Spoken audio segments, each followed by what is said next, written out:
Bon, monsieur Lefebvre, racontez-nous tout ce qui s'est passé ce jour-là.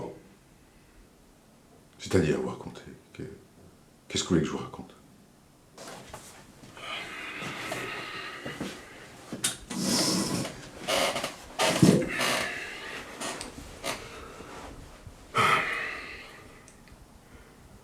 Dites-moi, vous savez ce que vous faites ici au moins?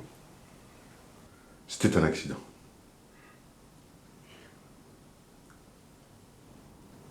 Je veux que vous me décriviez les faits au détail près. Bah, elle est tombée. Dans les escaliers. Et après, elle s'est ouvert le crâne et il y avait du sang partout. Mais moi, je l'ai juste entendu tomber.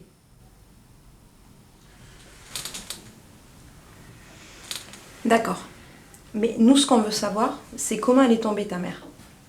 Bah, je sais pas moi, elle a trébuché à un endroit quoi. Alex, si tu veux que ton père et toi, vous soyez libérés, il va falloir que tu nous dises tous les détails. Parle-moi un peu de tes parents, tu veux bien? Quoi, mon fils? Il a rien à voir là-dedans. Il est complètement traumatisé par ce qui s'est passé. Ça a été tellement dur pour lui. Il a vu sa mère mourir, vous comprenez?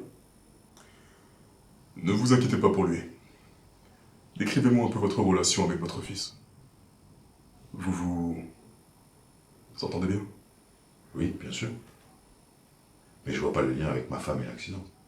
On y arrive, monsieur Lefebvre. On y arrive. Parlez-moi un peu de votre petite famille. Notre famille était tout ce qu'il y avait de plus banal. Petite famille heureuse. Personne parlait jamais. Mon père, ma mère, ils se parlaient plus, ils se regardaient plus. Et tes parents, ils se fâchaient souvent? Oui, ils étaient du genre à laisser couler. Des fois, pendant des jours, ils se parlaient plus. Et tu sais s'il y avait une raison à ça? Monsieur le Duc,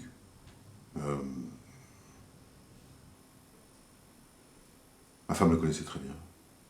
Vous savez que ce dernier affirme avoir déposé votre femme chez vous 1 heure avant l'incident. Enfin, comme je vous ai dit, ils étaient proches. Monsieur Lefebvre, arrêtons de tourner autour du pot. C'était son amant, n'est-ce pas? Ton père savait que ta mère le trompait? Ouais, évidemment qu'ils savaient.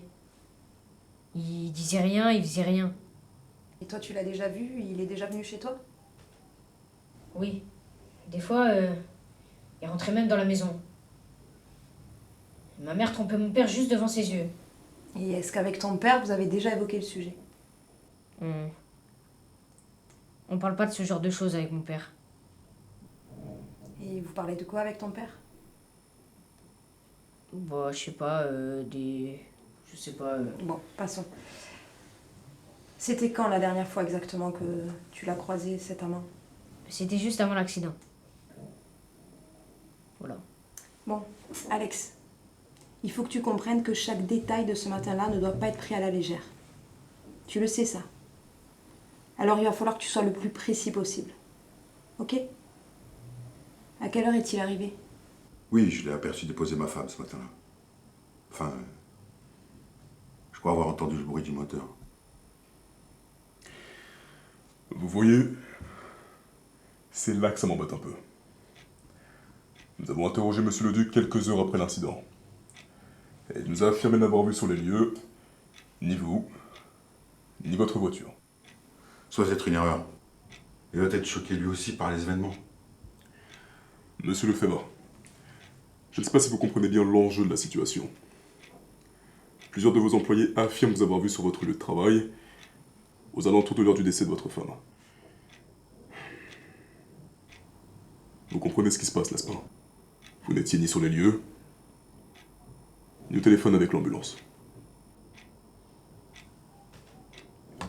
Il va falloir vous expliquer. C'est moi qui ai appelé les urgences. Enfin, je sais pas, ça se fait comme ça.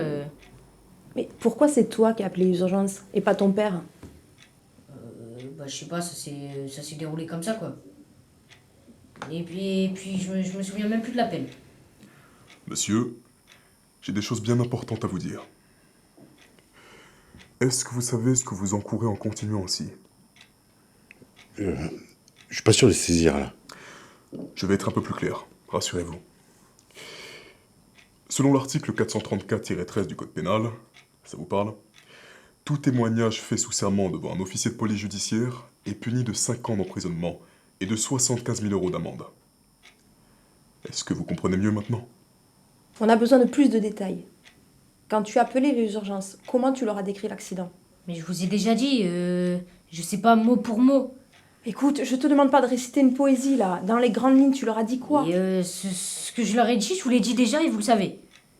Elle a pris les pieds dans le tapis, elle s'est pas rattrapée. Son crâne a tapé la rambarde. Et j'ai essayé de la rattraper, hein, mais j'ai pas réussi.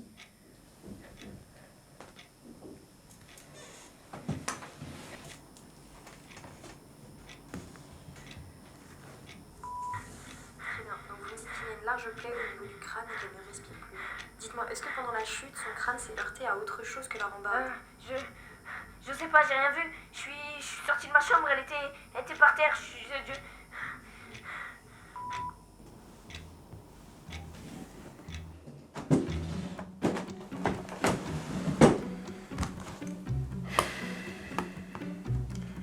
J'imagine que tu comprends un peu plus les questions maintenant.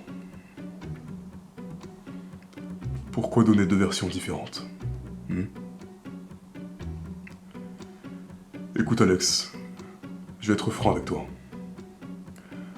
Dans ce genre de situation, la vérité finit toujours par se savoir. Alex, c'était pas un simple accident. Mais ça tu le sais déjà.